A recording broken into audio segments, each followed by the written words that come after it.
Good morning. Welcome to the Thursday morning devotion, encouragement, and prayer time from Impact Prayer Ministry.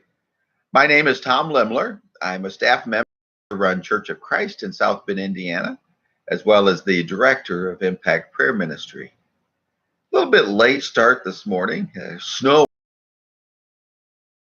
here on April 1st, but we're here and ready to roll with devotion and prayer time. Yesterday, I believe I said we were in week 11. We're actually in week 12 out of these 13 weeks of daily devotions, which come from the book Serving God, Devotions for Active Worship. And today's topic is serving with purity of speech. This week, the entire week is wrapped around different ways that we ought to be serving with purity. And today is looking at our speech. I write in the devotional that many tend to believe that I'm old-fashioned when I cringe at the language that Christians freely use, or our common practice of saying, pardon the language, but this is really good. And in my estimation, at least, if you have to say pardon the language, it probably isn't really good. There may be good principles in it, there may be good content, but if it requires language that you have to add a disclaimer to, it isn't what I would call really good. But at times people hear me talk about that, and well, it's just words. And yet Jesus had a lot to say about the words that we use. Not so much because they're just words, but from his teaching, the words of our mouth overflow out of our heart. And so if we're consistently using words which require some cleansing in order to be appropriate around people, perhaps there's areas of our heart that need a cleansing as well. We look at it and sometimes we begin to think, well, that's just how people talk now. And unfortunately, in the context of serving, those that we might serve that are outside of Christ often have a clearer picture in their mind, whether it's accurate or not, a fairly clear picture of how Christians ought to live, how they ought to talk, what representing Jesus looks like. And when we serve in a way that our words sound no different than what they hear at very unchristlike places, we lose credibility. I've told this story before. In my early years out of high school, I worked on a commercial roofing crew. And not only were some of their activities on the rough side, their language was indeed very rough. And for me, it was a struggle at times to hear some of this language day in and day out.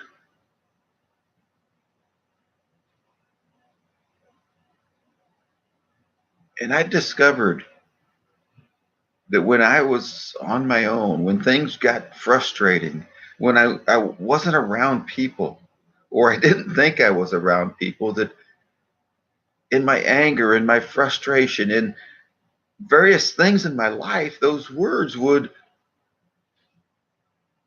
sneak past my lips because they had somewhere, somehow in my life been implanted in my mind. And one of the dangers of not guarding our tongue, it's almost right. He says, put a guard over the door of the gates of my mouth,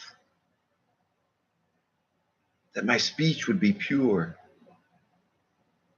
And when we don't put that guard earlier in the process, it becomes even more difficult for that guard over our mouth to be effective. To serve with a purity of speech really requires that we spend time with a guard over our ears, a guard around our heart and our mind. It's not that we're going to avoid impure language or words,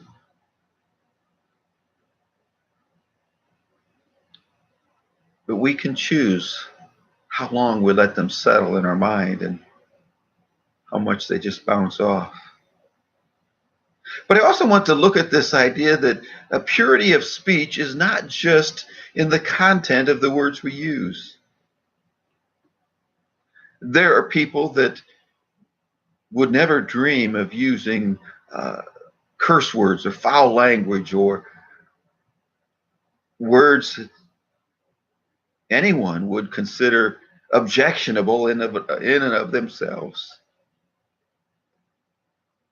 And yet they are those that fit that category that still would not be living with a purity of speech. You see, it's not just the content of our words, it also includes the intent of our words. Are our words being used deliberately to tear someone down, or are we using them to build someone up? Do we gossip? Do we spread rumors? You see, it's not simply the R-ratedness of the words, it's what's the purpose behind them.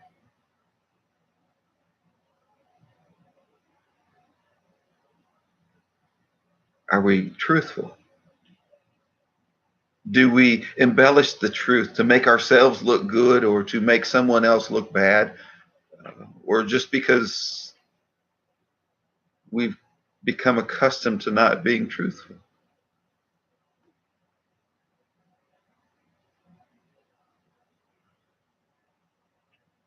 You see, honesty is an incredible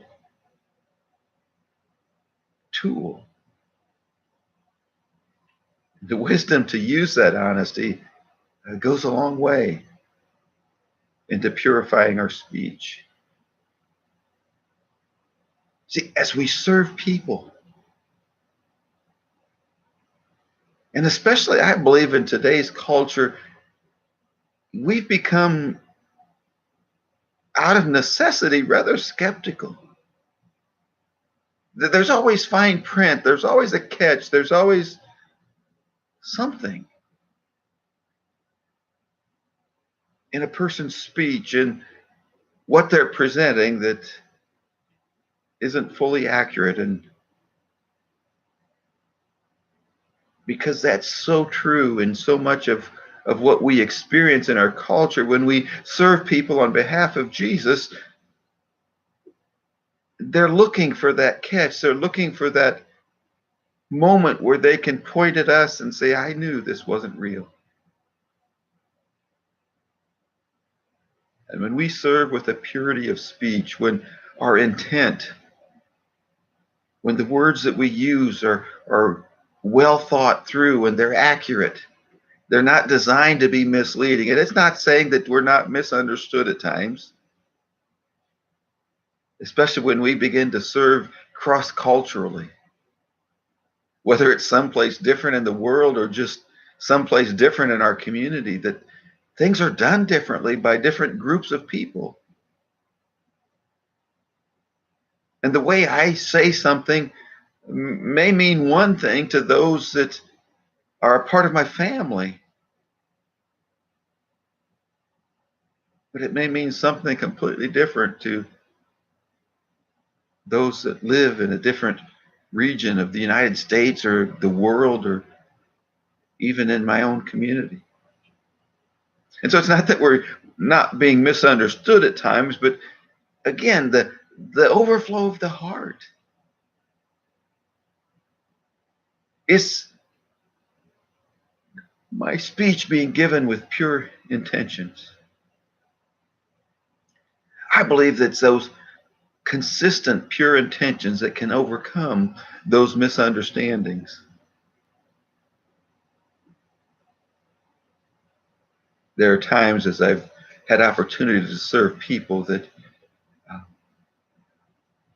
I've talked with people and communicated what it was that they needed, and as I listened to them, and I would communicate it back, and okay, so we're going to do this. No, that's not what I want. And I would repeat, but didn't you just say such, such, such? Yeah, that's what I said. And I'd have to ask, okay, so what does that look like in action, in practice?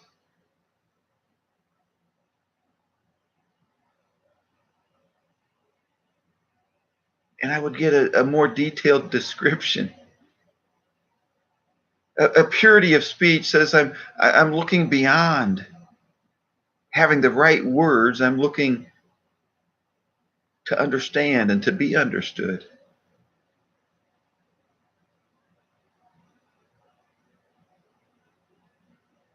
When God calls us to be his children, he calls us to live a transformed life.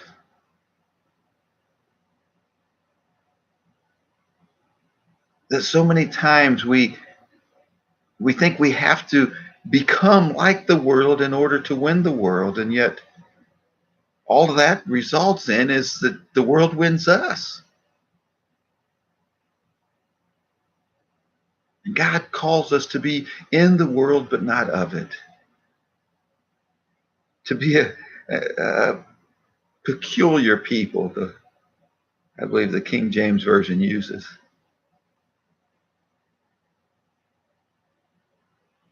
To be known for our purity, for our righteousness, not of our own, but in a way that Christ is known.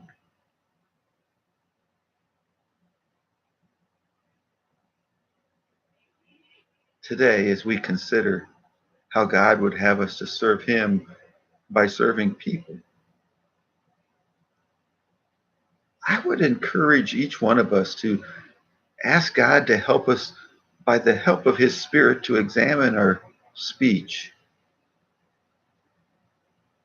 And I'm talking about the words we use. I'm not simply talking about the spoken words we use, but the words we share on social media, whether we're typing them out or whether we're sharing a video or meme or some thing that we believe gets something across that we want heard. Spend time examining the purity of the speech, the words that come out of your life into the lives of others. And don't only examine them for content, but examine the purity of your words and the intent. Why are you sharing that? Why are you saying that? What's the purpose?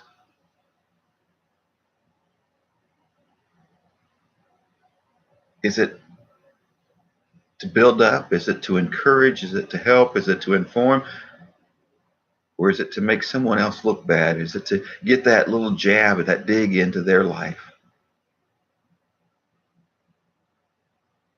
See, God's desire is that we would serve with a purity of speech, and that our speech would be pure in both content and intent. Would you spend some time today praying with me? Father, thank you that you are a God that loves us. You've called us to yourself. You've called us to a life of purity. Not a purity that we can manufacture on our own, or that we can, even in our own strength or power, clean ourselves up, to reach any level of real purity, but a purity that comes from you, that comes from your Spirit cleansing us, that comes from us being washed in the blood of Jesus, to be cleansed from all unrighteousness. Father, today help us to examine the speech, the words that we use.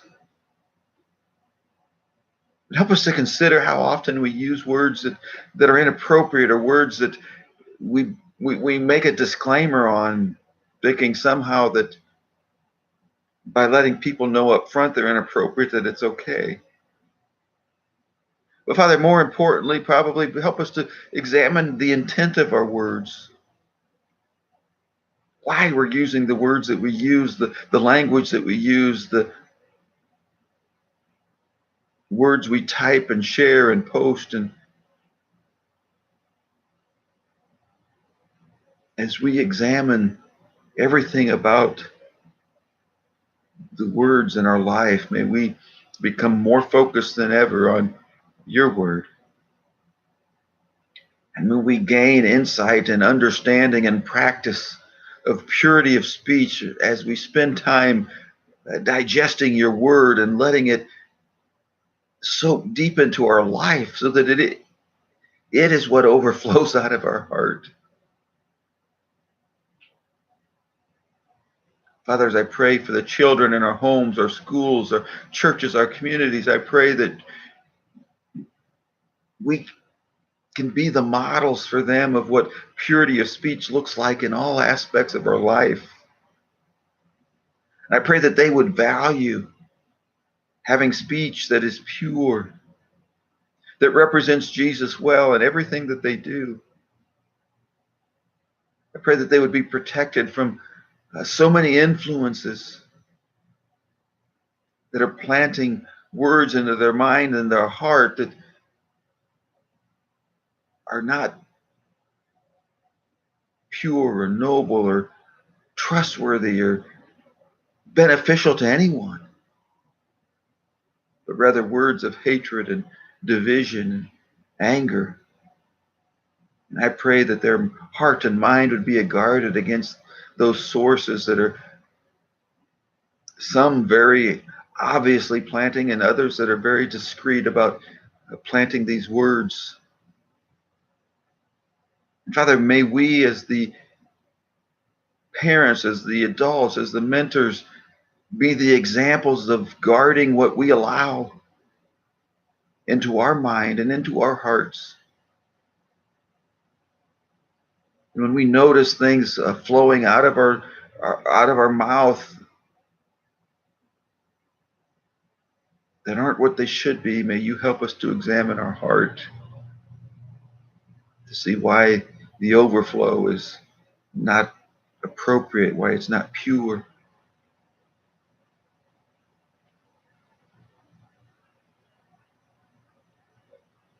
Others, I pray today, I think of individuals that are struggling mightily.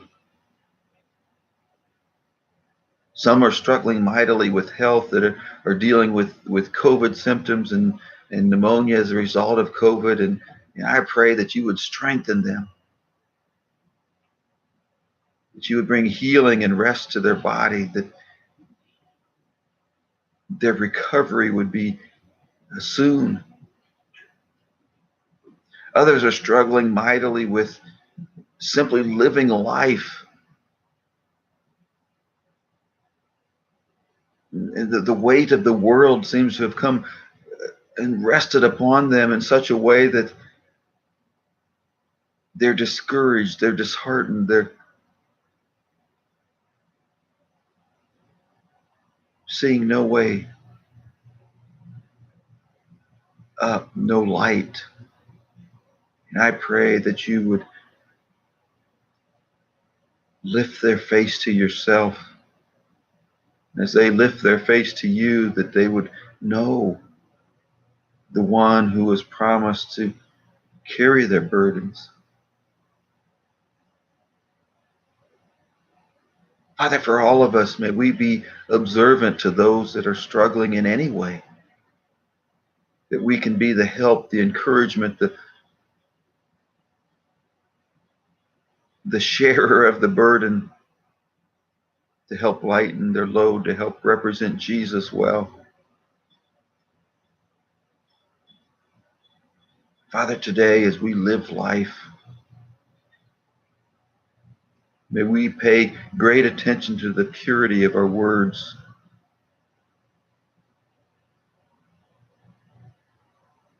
And even if it makes us appear a peculiar people, may we rejoice in being your peculiar person, such that we represent Jesus well in everything we say, so that he would be lifted up and many would be drawn to him. It's in his name that I pray. Amen. This has been the Thursday morning devotion, encouragement, and prayer time from Impact Prayer Ministry. Thank you so much for joining me today. I do pray that your day is greatly blessed by God, so that you can be a blessing to others. Have a great day.